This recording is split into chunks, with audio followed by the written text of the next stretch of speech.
আসসালামু আলাইকুম। দেশের চলমান যে সংকট বর্তমানে রয়েছে, সেই সংকট মোকাবেলায় অন্তর্বর্তীকালীন সরকার তাদের যে গুরুদায়িত্ব রয়েছে, সেটি তারা পালন করার চেষ্টা করছে। কিন্তু সেই বিষয়ে তারা কতটুকু সফল হলো বা কতটুকু ব্যর্থ হলো, সেটি কিন্তু সাধারণ যারা জনগণ রয়েছেন, তাদের মতামতের মাধ্যমে উঠে আসছে। এবং তাদের এই মতামতের ভিত্তিতে কিন্তু আমরা অনেকটাই দেখতে পাচ্ছি প্রিন্ট মিডিয়া, ইলেকট্রনিক মিডিয়া অথবা সামাজিক যোগাযোগ মাধ্যমে। এবং জনগণের যে একটি ক্ষুব্ধ প্রতিক্রিয়া এবং মিশ্র মতাদর্শ, সেই ক্ষুব্ধ প্রতিক্রিয়া এবং মিশ্র মতাদর্শের ভিত্তিতে কিন্তু অন্তর্বর্তীকালীন সরকার বর্তমান যে পরিস্থিতি সেটি সামাল দিতে অনেকটাই ব্যর্থ হচ্ছে।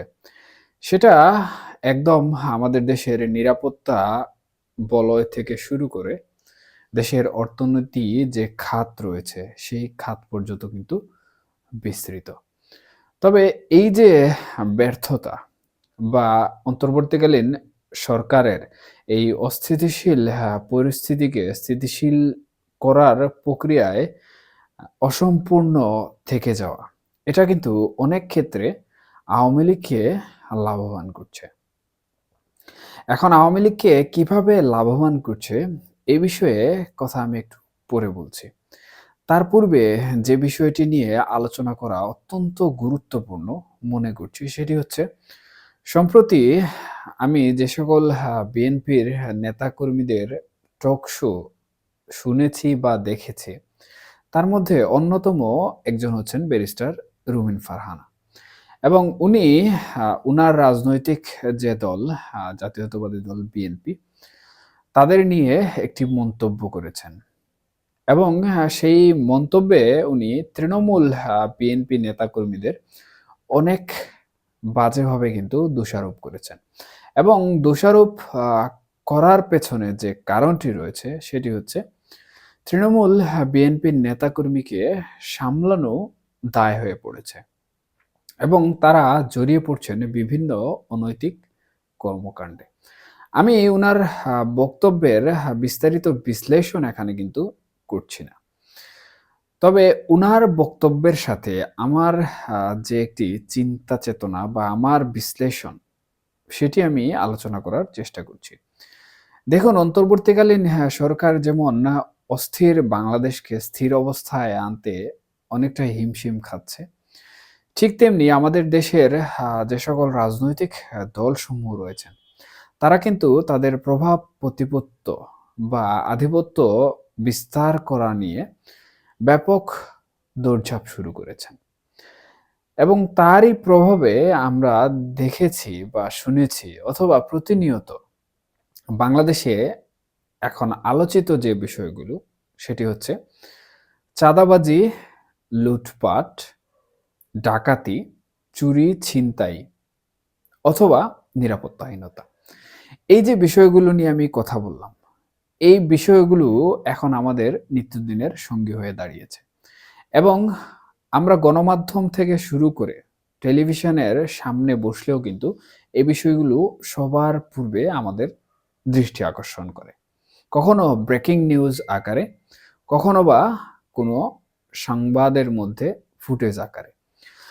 তবে এর দায়বদ্ধতা আমরা দেখতে পাচ্ছি যে বাংলাদেশের দ্বিতীয় বৃহত্তম যে রাজনৈতিক দল রয়েছে, বর্তমান সময়ের প্রেক্ষিতে যে রাজনৈতিক দলটি সর্ববৃহৎ অর্থাৎ বিএনপি, তাদের নেতাকর্মীদের উপর কিন্তু চলে যাচ্ছে। অর্থাৎ এই যে কর্মকাণ্ডগুলা হচ্ছে, অর্থাৎ চাঁদাবাজি থেকে শুরু করে যে সকল অন্যায়, অবিচার, লুটপাট, ডাকাতি ইত্যাদি, ইত্যাদি ঘটনাসমূহ ঘটছে, সবকিছুর জন্য আমরা দেখতে পাচ্ছি যে বিএনপির বিভিন্ন মহলের নেতাকর্মীদের দোষারোপ করা হচ্ছে। অনেককে গ্রেফতার করা হচ্ছে, আবার অনেককে নানাভাবে হেনস্থার শিকারও করা হচ্ছে। তবে এইসব কিন্তু কোনোভাবে থেমে নেই। এগুলো চলমান প্রক্রিয়াধীন রয়েছে। একটা জিনিস লক্ষণীয়, সেটি হচ্ছে অন্য কেউ যদি এ বিষয়টি করে থাকে, তাহলেও আমি দেখেছি সম্প্রতি একটি বিষয়ে সেখানে বিএনপির তৃণমূল নেতাকর্মীদের উপর দোষারোপ চলে আসে। এই বিষয়টি আসলে কিভাবে বিশ্লেষণ করা যায় বা কিভাবে এর যুক্তি খণ্ডন করা যায় এ সম্পর্কে বিন্দুমাত্র ধারণা আমার নেই। কারণ আমাদের সমাজে অনেক কিছুই ঘটে যা আমরা দেখতে পাই না।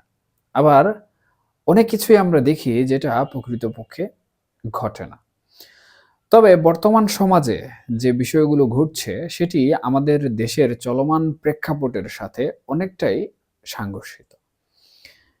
এবং আমাদের দেশের যে সাধারণ জনগণ রয়েছে যারা সাধারণত শান্তিপ্রিয়ভাবে বসবাস করতে চায় তাদের জন্য এই উৎপীড়নগুলো খুবই যন্ত্রণাদায়ক।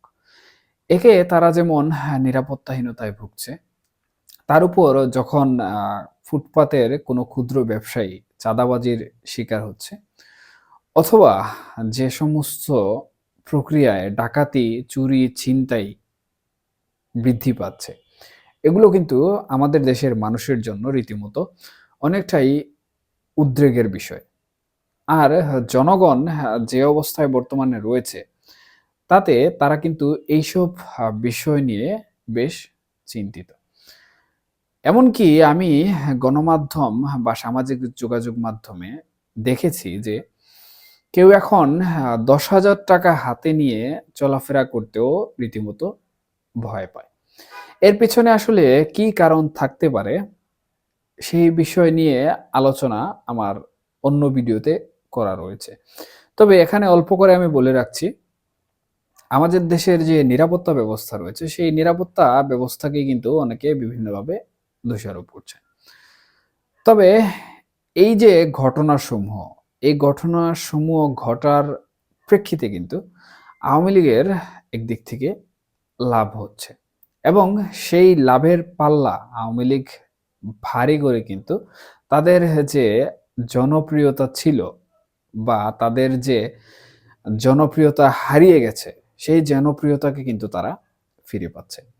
এবং আপনারা লক্ষ্য করলে দেখবেন যে বিভিন্ন জরিপ বা বিভিন্ন যে সকল মিডিয়া সমূহ জনমত নিয়ে কাজ করে, তাদের কাছে একটি বিষয় খুব গুরুত্ব সহকারে লক্ষ্য করা যায়।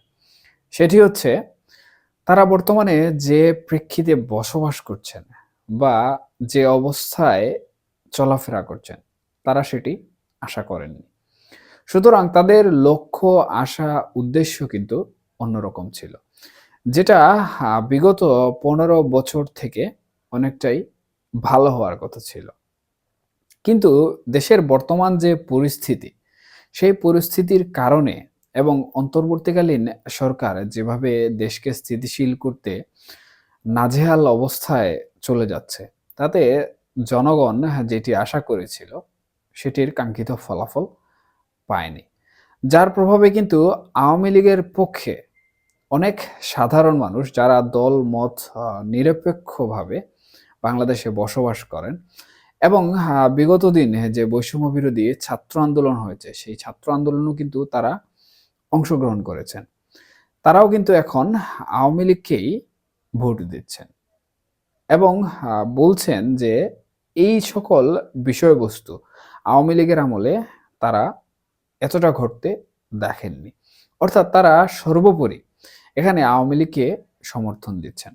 আর এই যে একটি সমর্থন বা জনমত, এমনকি যারা বৈষম্য বিরোধী ছাত্র আন্দোলনের পক্ষে ছিলেন, অর্থাৎ সরকার বা আওয়ামী লীগ পতনের আন্দোলনের সাথে জড়িত ছিলেন, তারাও যখন এই কথাটি বলছেন যে আওয়ামী লীগ ভালো ছিল বা আওয়ামী লীগের আমলে আমরা ভালো ছিলাম, এটি কিন্তু সম্পূর্ণরূপে আগামীতে আওয়ামী লীগের রাজনীতি অথবা আওয়ামী লীগের যে নির্বাচন প্রসঙ্গ রয়েছে, সেটিতে সুদূর প্রসারী একটি ভালো ফলাফল নিয়ে আসবে।